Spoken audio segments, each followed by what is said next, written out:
Okay, so what I've got here is a little flowchart that I've made that goes over the complete process from start to finish of making a character in 3D, and it's very broad. I don't really go into any really micro detail stuff, but these are like the large steps. Um, and we're going to be doing all these steps, and it might look like, oh my god, that's a lot of steps, but it's not. A lot of these are quite often quick steps, or things that don't take that much time, but they're kind of important aspects of the process. So don't worry about the amount of steps that are involved.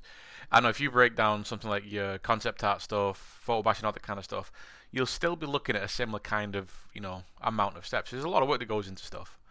So where have we come? We start at the top left. That's where we are at the minute.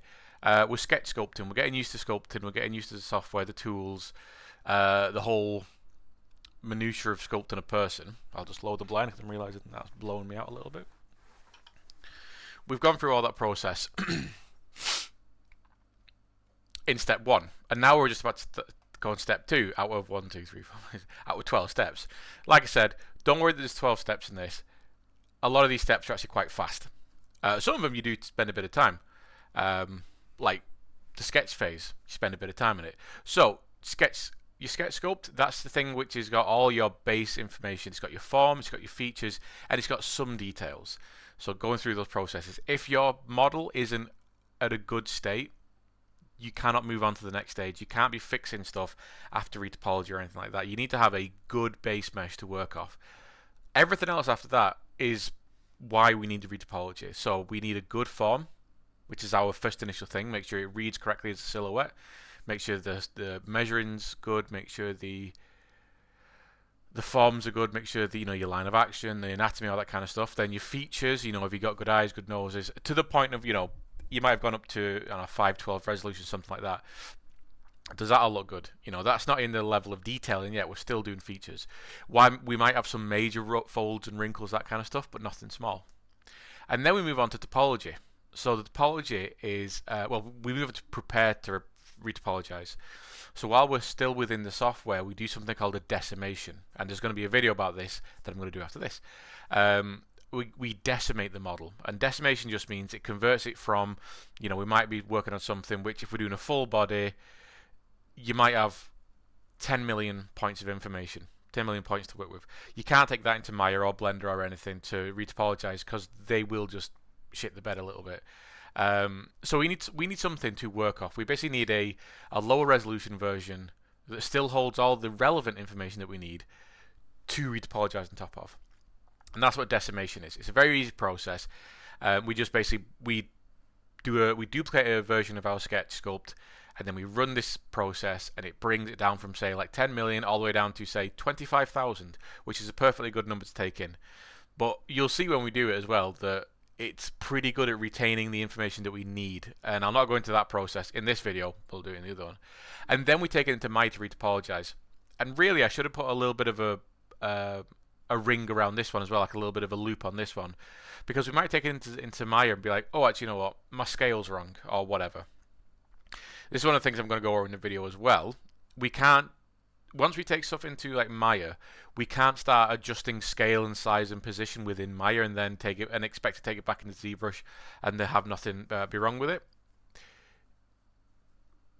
If you change the scale and the position of something in Maya, that will then be reflected in ZBrush. So when we come to do this really cool projection phase stuff, everything's not going to be aligned with each other. So we might have to, when we take it into Maya to retopologize, we might go, oh, you know what, it's far too small.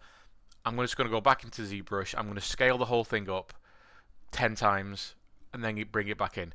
We're not going to work so really hardcore on making this like a production tight kind of process, because when you're doing this for production, you will have someone who's made a base mesh which has already been scaled up to and positioned in a certain position, so that when you go and sculpt on top of it, or maybe you are the person who makes the base meshes, you will make sure that mesh is actually 6 foot tall, is actually in the right position. So when you do take it into Maya or whatever you're retopologizing in, that it's in the right position.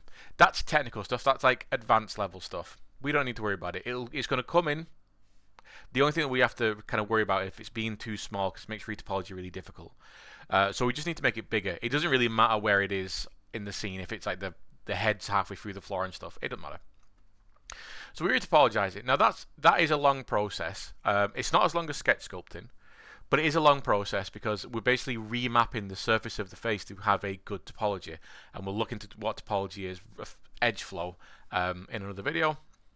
But you retopologize, and it takes time. And it's going to take you a long time when you first do it because it's going to be a little bit weird. None of you have ever retopologized before, I don't think. So it's going to be a whole new process. Trust me though when I say that retopology is far scarier when you first start off than when you've done it for a little bit. It can be a bit intimidating, but when you talk to people who've done it, especially some of my ex-students, they'll say that retopology, once you get it, it's one of the most relaxing things, especially when you're doing people. People are actually really easy to retopologize. The face is the most difficult part because that's where all the more important features are. But then when it comes on to doing like legs and arms and stuff, they're really, really easy. The body's fairly easy, unless you need to outline some kind of crucial bit of detail. And the next hardest bit is just the hands. The hands are a bit weird. But when I come to do the retopology stuff, I do things in certain orders so that I'm setting stuff up for myself later on, so I don't end up having mistakes later on. And then once we've retopologized it, and we've got the okay from our art lead or whatever, we then UV it. Now this is important because we want to be able to pull information from ZBrush onto this low poly model, this new retopologized model, and that does need UVs. We can do the projection stuff later on. We can do that if we don't have any UVs, but the mesh is then, it's only going to look good in ZBrush. I can't pull any of that information off later on.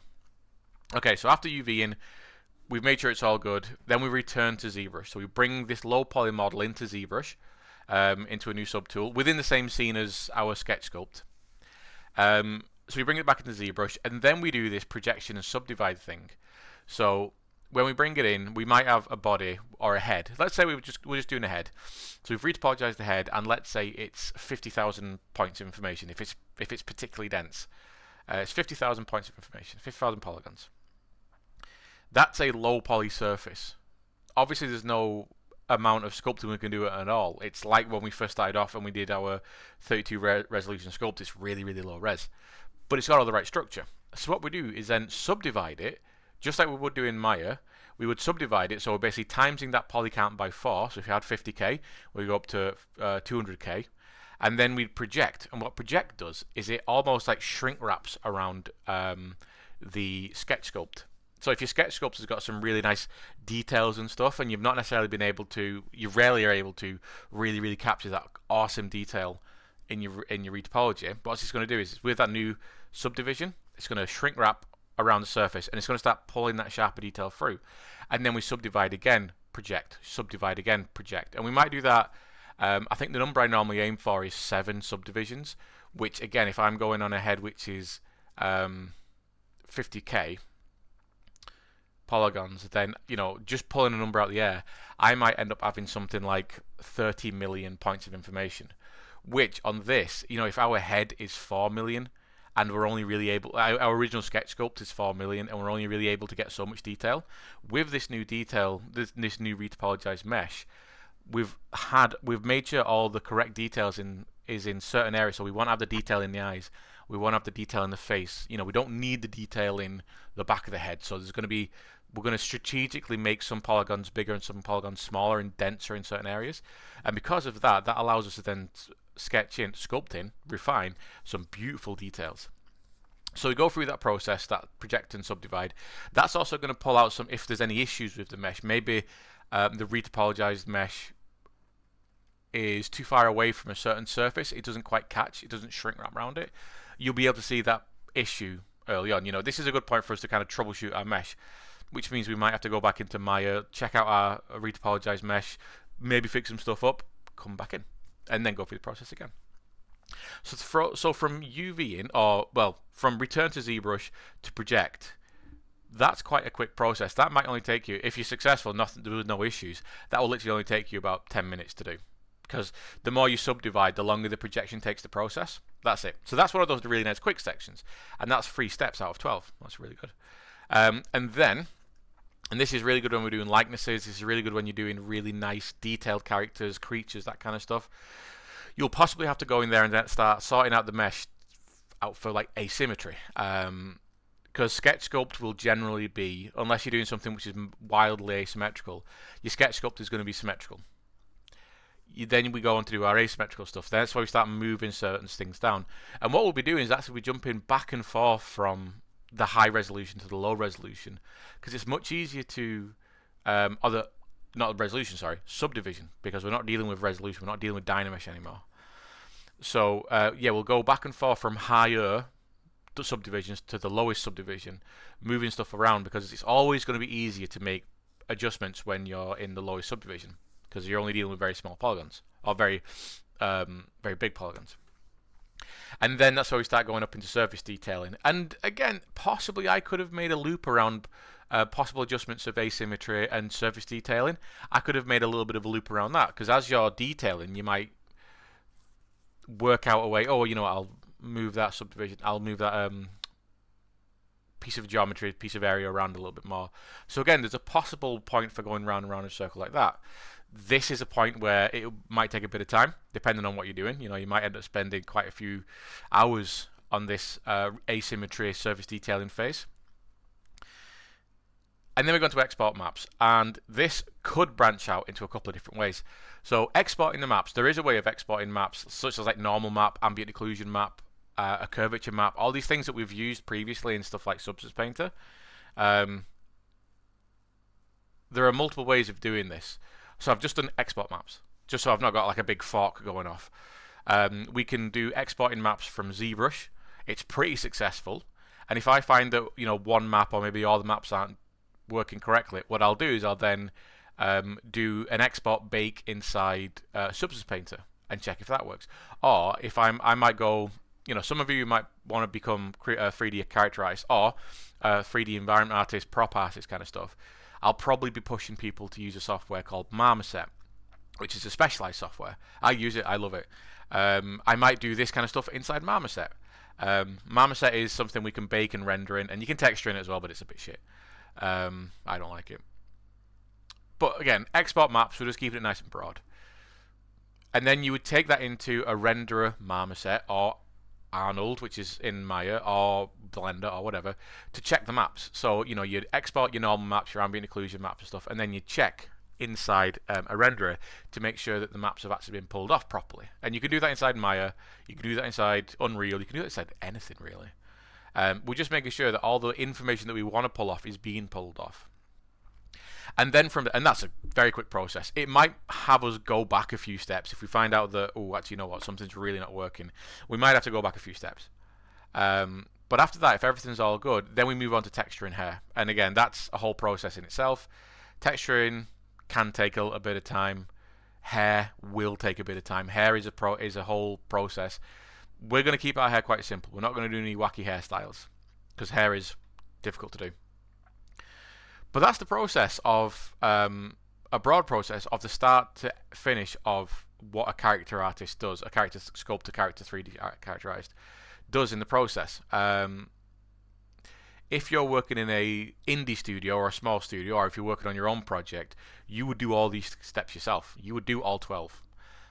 Bigger studios, this might be fractured out into specific people. So, you know, as a studio lead or a department lead or whatever, lead characterized, your job might be to do the sketch sculpting and really make like the best version of that sketch sculpt you could. Them sketch sculpts are sometimes 30 million because you've really gone into, you know, making sure it's as good as possible. But that's like, you know, that's the lead position. And then, you know, that might be given to a junior to prepare and retopologize, or maybe a mid lead or a mid position.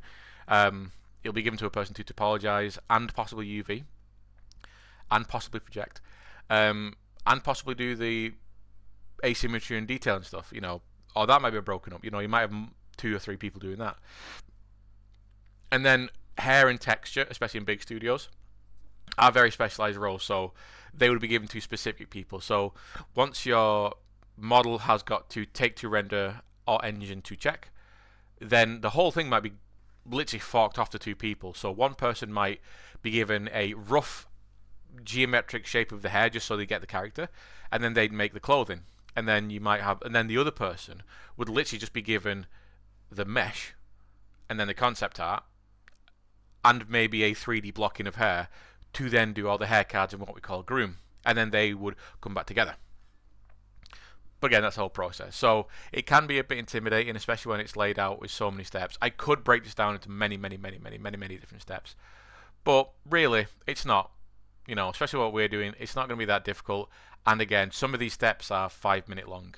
Some of these steps are a couple of days, a week's, few hours. You know, they're all varying degrees. And I've not put any time scales on these as well, because that kind of stuff is nebulous. You know, I could retopologize something in a couple of hours. Someone else might retopologize something in 2 days. However, my surface detailing would probably take a week. Another person's surface detailing might take a day. We all have our strengths and skills in places. So that's the process. I have put this up on the VLA already. It's in the Universal Resources section at the top, because this is going to apply to both assignments, obviously, because we're going to retopologize and do stuff in there in both of them. We're going to do hair and clothes in and better textures inside the likeness section, in the likeness assignment. But that's the whole process. So nice and easy. Don't freak out about it. Yes, we are still only here, and we have been doing this for a few weeks, but there's a lot of work. This is probably the longest time of the whole thing. If in a pie chart, this would be a vast majority of the whole process, and then these break down into more kind of smaller processes. Cool. So I'll leave it there for that one, and then what we're going to look at next is how to process our model to take into Maya, and then the video after that is going to be retopology, some basics and theory of retopology. So see you in a bit.